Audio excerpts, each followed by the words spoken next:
हिमाचल प्रदेश विधानसभा का मॉनसून सत्र कल मंगलवार 11 बजे से शुरू होने जा रहा है। 10 दिन से सत्र के शुरू होने के पहले आज सर्वदलीय बैठक बुलाई गई थी, जिसमें विपक्ष की तरफ से कोई पहुंचा नहीं, जिससे साफ हो गया कि सदन में विपक्ष पूरी तरह से तैयारी के साथ आएगा और सदन में हंगामे के पूरे आसार हैं। सदन में कुल 936 सवाल आ चुके हैं, जिनमें 640 तारांकित जबकि 296 अनतारांकित हैं। इसके अलावा नियम 101 के तहत 10, नियम 62 के तहत 7, 63 के तहत 1, 130 के तहत 20 और नियम 324 के तहत 4 चर्चाएं आई हैं।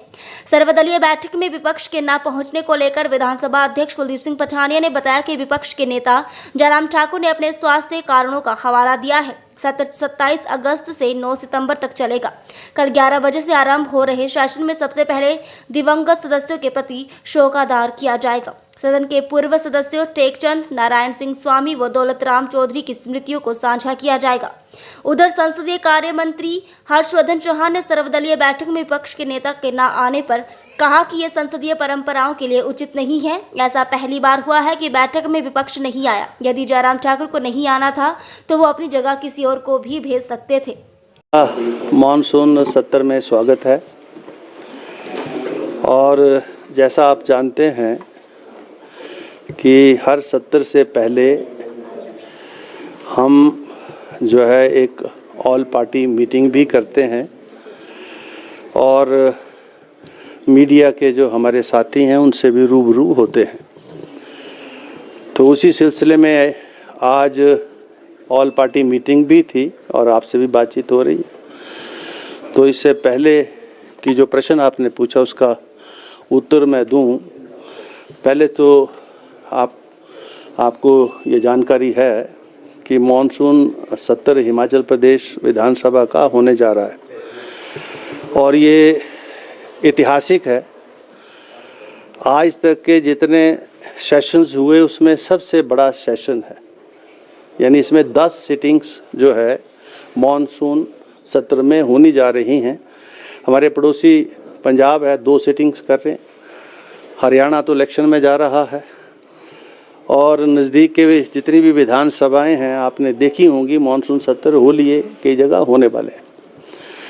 यानी हम लोकतंत्र प्रजातंत्र में पूरी तरह से विश्वास रखते हैं और हम ये मानते हैं कि ये जो सदन है वो चुने हुए प्रतिनिधियों का स्थान है,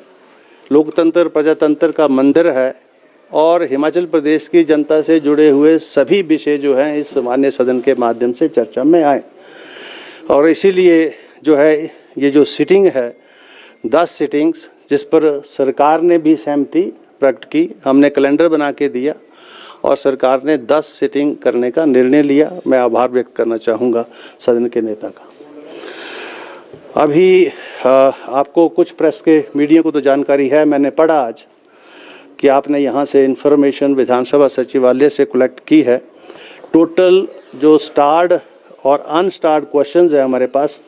936 प्रश्न स्टार्ड और अनस्टार्ड हमारे पास पहुंच चुके हैं, जो लिस्ट भी होना शुरू हो गए, जो कल भी लिस्ट हो गए कुछ और ऐसे क्योंकि अब प्रश्न देने का समय समाप्त हो गया। अब सिर्फ चर्चाएं आ सकती हैं कुछ नियमों के तहत। 62 के तहत आ सकती है, 63 के तहत आ सकती है, 130 के तहत आ सकती है और भी अन्य नियम हैं जिनके तहत चर्चाएं आ सकती हैं। तो अभी जो कल का बिजनेस है वो तो हमने डाल दिया है और उसकी जानकारी आपको होगी। उसमें स्टार्ट है, उससे पहले ऑबिचुरी होगी, क्योंकि जब सत्र शुरू होता है और पिछले सत्र और इस सत्र के दौरान अगर कोई मान्य सदस्य इस सदन का सदस्य रहा हो और वो स्वर्गवास हुए हों तो इस सदन में शोकोद्गार होते हैं। तो कल 3 मान्य सदस्य जो हमारे इस मान्य सदन के सदस्य रहे हैं, स्वर्गीय श्री टेकचंद डोगरा जी, हमारे दौलत राम चौधरी जी और नारायण सिंह स्वामी जी, जो इस मान्य सदन के सदस्य रहे हैं, वो उनका निधन हुआ है, उसके शोकोद्गार होंगे। उसके बाद प्रश्नकाल होगा और उसके बाद 62 नियम के तहत चर्चाएँ होंगी, फिर 63 में होंगी और उसके बाद इंट्रोडक्शन है बिल की एक की और उसके बाद जो है 130 में जो भारी बरसात कुछ स्थानों पर हिमाचल प्रदेश में जो फ्लैश फ्लड्स की जो रिवायत शुरू हुई है उस सिलसिले में बहुत सारे प्रश्न सभी सामान्य सदस्यों ने दिए, नए और पुरानों ने, और सभी ने गहरी चिंता प्रश्नों के माध्यम से और नियम 130 के तहत 62 के तहत व्यक्त की है, जिसको हमने लिस्ट किया है, जिसमें माननीय प्रतिपक्ष के नेता ने भी उसमें चिंता प्रकट की है, श्री जयराम ठाकुर जी ने, उनके भी बहुत सारे सदस्यों ने, तो टैग हो गई है वो, जिसमें जयराम जी ही इनिशिएट करेंगे उस चर्चा को, और उसमें 5-6 जो जिन्होंने चर्चाएं दी थी उनको हमने टैग कर दिया था। फिर माननीय सदन का अधिकार क्षेत्र है कि वो 1 घंटा, 2 घंटे, 3 घंटे, 4 घंटे जब तक वो चर्चा करना चाहें उस विषय पर चर्चा हो सकेगी, वो अंदर का कल का निर्णय है। आप जानते हैं कि आज ऑल पार्टी मीटिंग है, तो हमने सभी को, ऑल पार्टी में अब कांग्रेस और भाजपा 2 ही राजनीतिक दल इस माननीय सदन के सदस्यों के रूप में हैं, निर्दलीय तो कोई है नहीं, तो क्योंकि सत्र से 1 दिन पहले होनी थी और छुट्टी भी थी आज, तो मैंने विशेष रूप से जो हमारे प्रतिपक्ष के नेता हैं आदरणीय श्री जयराम जी से, उनसे दूरभाष से हमारे सचिवालय ने मैंने बात की कि आपको कौन सी डेट सूट करती है, क्योंकि छुट्टी थी, हम 23 को भी रख सकते थे, 24 को भी रख सकते थे, 25 को भी रख सकते थे, तो उन्होंने कहा कि 26 ठीक रहेगा, क्योंकि उस दिन उनके विधायक दल की भी मीटिंग है, तो 26 साढ़े 12 बजे हमने ये मीटिंग फिक्स की थी। आज अभी मेरी दूरभाष से उनसे बात हुई है और वो अस्वस्थ हैं, जैसा मुझे बताया उन्होंने, तो शायद वो विधायक दल की मीटिंग में भी ना आ पाएँ, ऐसा उन्होंने कहा। और अन्य जो सदस्य भारतीय जनता पार्टी के 2 जो ऑल पार्टी मीटिंग में आते हैं चीफ व्हिप के रूप में, और सुखराम चौधरी जी और दूसरे हमारे विनोद कुमार जी के चाचा श्री की डेथ हुई है, वो उसमें हैं, और सुखराम चौधरी जी हरियाणा हैं, तो वो इन परिस्थितियों की वजह से आज की इस मीटिंग में नहीं आ पाए हैं, लेकिन उन्होंने ये कहा है कि कल हम आपसे मिलेंगे सुबह, और जो है मेरा तो ये प्रयास रहेगा कि सदन में सभी का सहयोग प्राप्त हो। तो उन्होंने भी मुझे इशारा तो किया है, आश्वस्त भी किया है कि हमारा पूरा कॉपरेशन जो है सदन के संचालन में मिलेगा, और जो भी माननीय सदन कोई भी विषय लाएगा मैं खुले तौर पर उसको। क्वेश्चन है 640 जिसमें ऑनलाइन 516 आए और ऑफलाइन 124 है, और अनस्टार्ट है 296, ऑनलाइन 248 और ऑफलाइन 48, और 62 के तहत 7 विषय आए हैं, 63 के तहत 1 है, 101 नियम के तहत 10 हैं, नियम 130 के तहत 20 हैं, नियम 324 के तहत 4 विषय अभी तक हमारे पास प्राप्त हो चुके हैं। सर, जो लोग सस्पेंड की बात करें, इसके ऊपर कोई फैसला हुआ? वो जो उस वक्त सस्पेंड तो 15 हुए, 9 तो कोई ऐसे सस्पेंड नहीं है अभी, लेकिन जो वो अंदर की कार्रवाई के मुतल्लिक जो सारी चीज़ें हैं वो अंदर ही विषय उठेंगे, अभी तो उस पर कोई ऐसी कोई कार्रवाई नहीं है, क्योंकि जो उस समय हुआ था वो तो 15 थे। 9 जो हैं जिसका आप जिक्र कर रहे हैं वो तो एक अलग नोटिस है कि जब हाउस एडजॉर्न हो गया, और एडजॉर्न होने के बाद जो है स्पीकर की कुर्सी पर कागज़ फाड़ना और जो हमने अंदर व्यवस्था दी उसको ना मानना, वो उसके जो है वो उसके लिए है, the violation of the rules procedure with in the house. तो सारे विषय वो अंदर ही उठेंगे और अंदर ही उसके ऊपर निर्णय होगा। Thank you.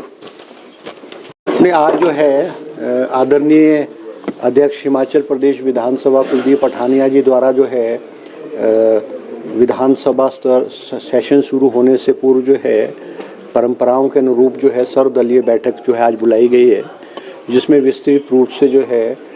हमने चर्चा की है कि विधानसभा का सेशन किस तरह से स्मूथली चले, और ये क्योंकि ये परंपरा है विधानसभा से पहले स्पीकर साहब जो सर्वदलीय मीटिंग बुलाते हैं और सभी पक्षों के लोग, चाहे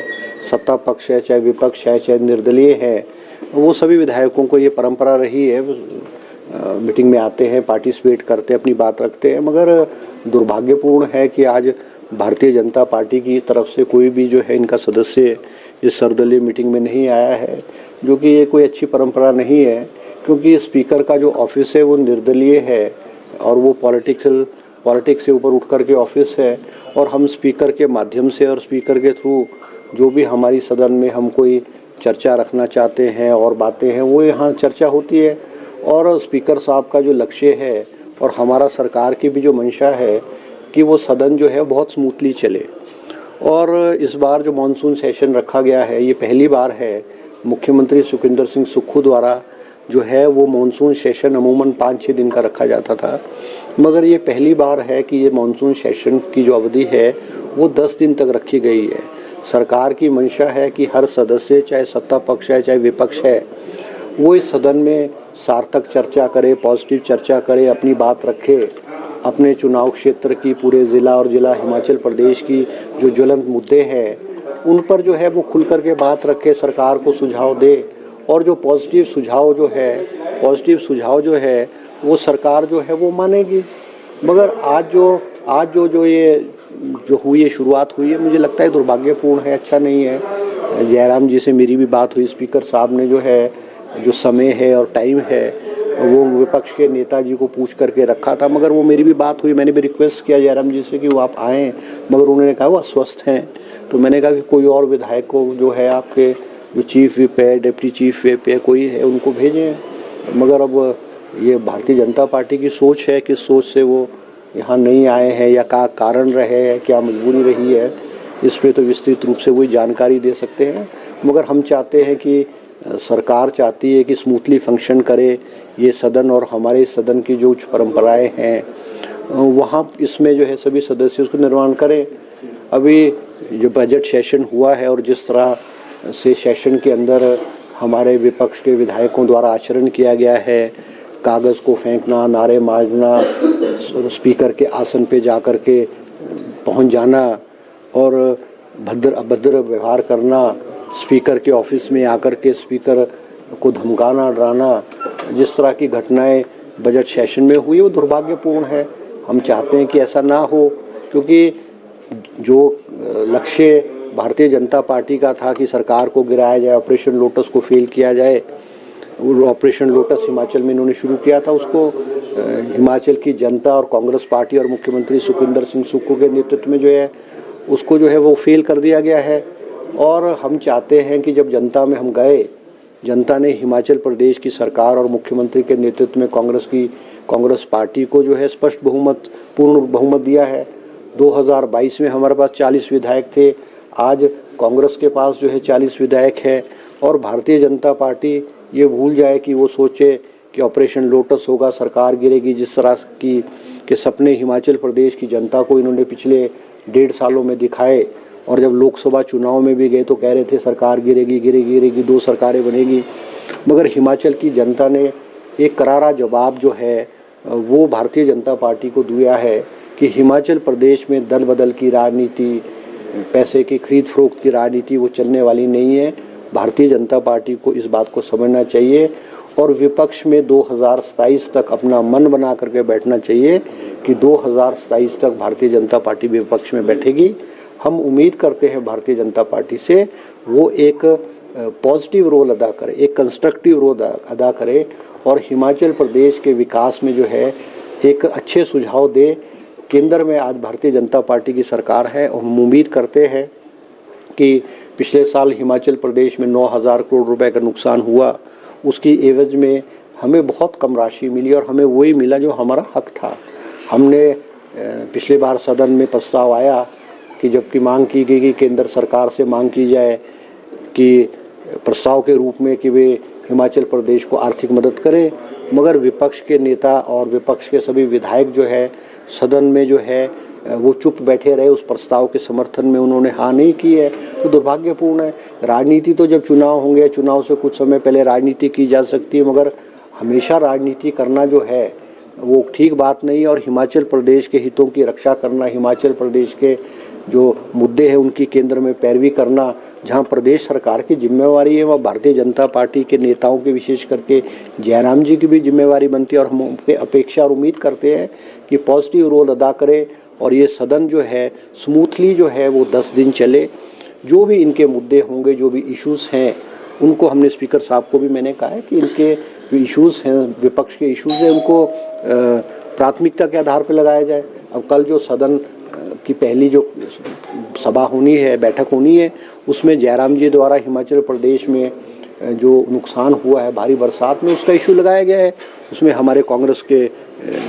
केवल पठानिया जी भी और हमारे सदस्य भी उसमें टैग्ड है। हम उम्मीद करेंगे कि सदन के अंदर सार्थक चर्चा करें, लंबी चर्चा करें, और हम उम्मीद करते हैं कि सरकार की जो कमियां हैं, त्रुटियां हैं, गलतियां हैं, सदन के अंदर और सदन के बाहर जो है सरकार को करे और सरकार उसको सुधार करेगी। इनके पॉजिटिव जो है इश्यूज़, हम सरकार उसको पॉजिटिवली हम उनको सुनेंगे। चौहान साहब, ये नाराजगी फिर स्पीकर के प्रति? नहीं, देखो, अब ये तो प्रश्न आप जयराम जी और भारतीय जनता पार्टी के लोगों से पूछें कि उनकी नाराज़गी सरकार के प्रति है या स्पीकर साहब के प्रति है। मगर जो कि परंपराएं रही है, क्योंकि हम जब विपक्ष में थे तो हम हमेशा स्पीकर जब चुनाव सेशन से पहले सर्वदलीय मीटिंग बुलाते थे, कांग्रेस की हमेशा हर मीटिंग में पार्टिसिपेशन रही है।